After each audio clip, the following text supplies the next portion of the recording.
Chers amis, bonjour. Nous voici au 23e jour du temps de Carême.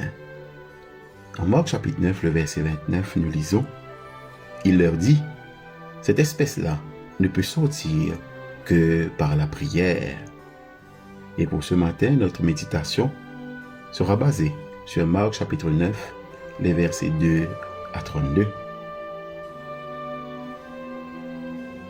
Jésus a nommé 3 superviseurs, Pierre et les 2 fils de Zébédée. Et ils s'y sont pris très au sérieux. De temps en temps, Jésus organisait une formation particulière pour eux. Et un de ces jours était le moment où il les emmenait marcher dans la montagne. Comme on pouvait s'y attendre, les 3 étaient pleins d'eux-mêmes, donnant de nombreux ordres aux 9 autres pour nettoyer le camp pendant leur absence. Mais bien vite, on constate que Pierre, Jacques et Jean faisaient un peu trop. Sur la montagne, ils ont été pris dans une vision dont ils n'avaient entendu parler qu'à leur cours biblique à la synagogue. Le genre de choses qui arrivaient à Moïse ou à Élie leur arrivait à présent. Ces 3 garçons de la région, assez bons, aucun d'entre eux très brillants, ont vu des choses aujourd'hui qui les dépassaient. Des choses sur lesquelles ils ne commenceraient à se pencher que lorsque Jésus serait parti et lorsque les pièces du puzzle commenceraient à se mettre en place. Quand Pierre lui-même devait l'écrire plus tard, ces événements étaient des choses dans lesquelles les anges désirent plonger leur regard, que nous lisons dans la première lettre de Pierre, le chapitre 1, le verset 12. C'était plus tard. Pour le moment, Pierre s'était presque ridiculisé en proposant une idée folle de construire des tentes pour les VIP spirituels. Mais en vrai, comme ses amis, il était effrayé. Au milieu de tout cela, du nuage vient cette voix que certains d'entre eux avaient entendue sur les rives du Jourdain lors du baptême de Jésus, qui vient confirmer que cet homme mystérieux est le Fils bien-aimé de Dieu.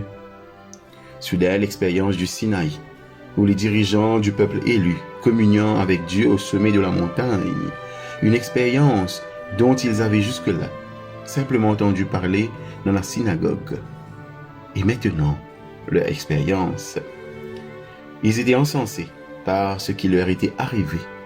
Mais, alors qu'ils commençaient la descente, émergeant de la brume vers la lumière du soleil, une partie de leur ancienne bravade est revenue. Ils ont commencé à se féliciter d'avoir été sélectionnés pour cette mission spéciale.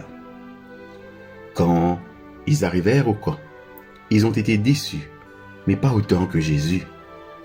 Car les 9 autres laissés à eux-mêmes pendant quelques heures seulement s'étaient emmêlés dans une discussion avec les scribes et une foule immense s'était rassemblée pour voir la fête. Évidemment, tout avait commencé lorsqu'un homme à bout de nerfs pour son fils épileptique l'avait emmené chez les disciples qui ne pouvaient rien faire pour lui. En disant au père du garçon malade de croire et aux malheureux disciples de prier, Jésus leur disait la même chose.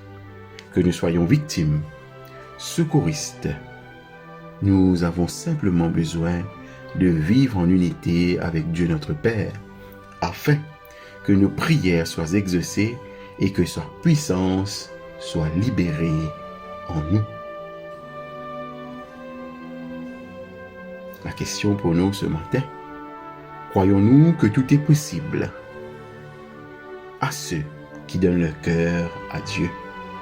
Croyons-nous que tout est possible à ceux qui donnent leur cœur à Dieu? Prions.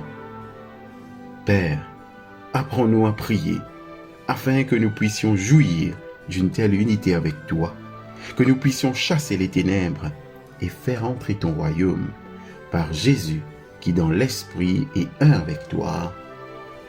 Amen.